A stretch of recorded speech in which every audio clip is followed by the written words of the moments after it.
हर हर महादेव। जय माँ बाला सुंदरी। आज बात करते हैं वट सावित्री व्रत के बारे में कि क्यों यह व्रत मनाया जाता है, कब मनाया जाता है, इस व्रत को करने की विधि क्या है और इसके पीछे पुराणों में क्या कथा कही गई है। यह व्रत सावित्री और सत्यवान की कथा पर आधारित है। इसमें स्त्रियां अपने पति की लंबी आयु के लिए व्रत को रखती हैं और वट वृक्ष यानी कि बड़ का पेड़ या बरगद के पेड़ की पूजा करती हैं। यह व्रत ज्येष्ठ मास की अमावस्या को मनाया जाता है। यह व्रत सत्यवान और सावित्री के कथा पर आधारित है, जिसमें सावित्री ने यमराज से अपने पति को मृत्यु से मुक्त कराया था और बरगद के पेड़ को ही वट वृक्ष कहते हैं। इसको कई जगह पर बड़ का पेड़ भी कह देते हैं। इस दिन इसी पेड़ की पूजा की जाती है। स्त्रियां बरगद के पेड़ के चारों तरफ धागा लपेटती हैं और फल और फूल अर्पित करती हैं। बरगद का पेड़ अमरता और दीर्घायु का प्रतीक माना जाता है। यह व्रत महिलाएं अपने पति की लंबी आयु के लिए, सुख समृद्धि के लिए और संतान प्राप्ति के लिए करती हैं। महिलाएं व्रत के दौरान सावित्री व्रत की कथा सुनती हैं और सात्विक भोजन या शुद्ध फलाहार करती हैं।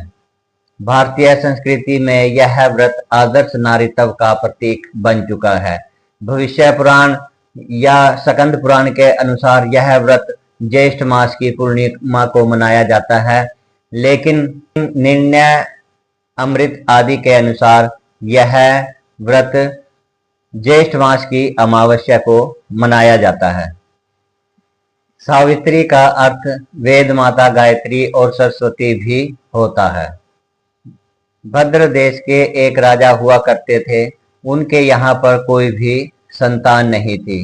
उन्होंने संतान प्राप्ति के लिए 1,00,000 आहुतियां प्रतिदिन देने का निश्चय किया और यह क्रम 18 वर्षों तक लगातार चलता रहा। तब वेद माता सावित्री ने प्रकट होकर राजा को आशीर्वाद दिया कि तुम्हारे घर पर एक तेजस्वी कन्या उत्पन्न होगी। सावित्री देवी के आशीर्वाद से, सावित्री देवी की कृपा से कन्या का जन्म हुआ, तो कन्या का नाम भी सावित्री रखा गया। कन्या बड़ी हुई तो बहुत ज्यादा रूपवान थी। कन्या के योग्य वर न मिलने के कारण कन्या के पिता बहुत दुखी हुए। उन्होंने सावित्री को ही स्वयं अपना वर ढूंढने के लिए भेज दिया। कन्या तपोवन में भटकने लगी। वहां सालव देश के राजा धूमतसेन रहते थे। उनके राज्य को किसी ने छीन लिया था। उनके पुत्र का नाम था सत्यवान। सत्यवान को देखते ही सावित्री ने सत्यवान को अपने पति के रूप में वरण करने का निश्चय लिया। सत्यवान वेद ज्ञाता और अल्प आयु थे। नारद मुनि जी ने सावित्री को मना किया कि इसे पति के रूप में वरण न किया जाए, क्योंकि इनकी आयु बहुत थोड़ी है। लेकिन सावित्री ने सत्यवान को ही अपने पति के रूप में वरण किया और उन्हीं से ब्याह रचाने का निश्चय किया। पति की मृत्यु में जब थोड़े दिन शेष रह गए थे, तब सावित्री ने घोर तपस्या करनी आरंभ कर दी थी, जिसका फल उन्हें बाद में मिला। जब सत्यवान की मृत्यु का समय निकट आया, तो सावित्री ने 3 दिन का कठोर उपवास रखा और मृत्यु वाले दिन सावित्री सत्यवान के साथ जंगल में चली गई और सत्यवान की मृत्यु हो गई। तब सावित्री ने यमराज का पीछा किया अपने दृढ़ निश्चय, प्रेम और भक्ति के कारण सावित्री ने यमराज को वरदान देने के लिए विवश कर दिया। यहाँ पर सावित्री ने यमराज जी से 3 वरदान मांगे। पहला वरदान अपने ससुराल के लिए उनका राज्य वापस मांगा।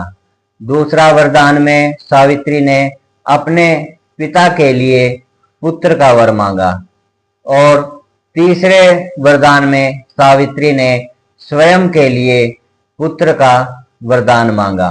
यहाँ पर यमराज जी मजबूर हो जाते हैं सत्यवान को जीवित करने के लिए। यमराज ने ये तीनों वरदान स्वीकार कर लिए और सत्यवान को जीवित करना पड़ा। जब वरदान लेकर सावित्री वापस वट वृक्ष के नीचे आती है तो सत्यवान जीवित हो उठते हैं। तब से यह व्रत वट सावित्री के नाम से मनाया जाने लगा। स्त्रियां अपने पति की लंबी आयु के लिए और संतान प्राप्ति के लिए इस व्रत को करती हैं।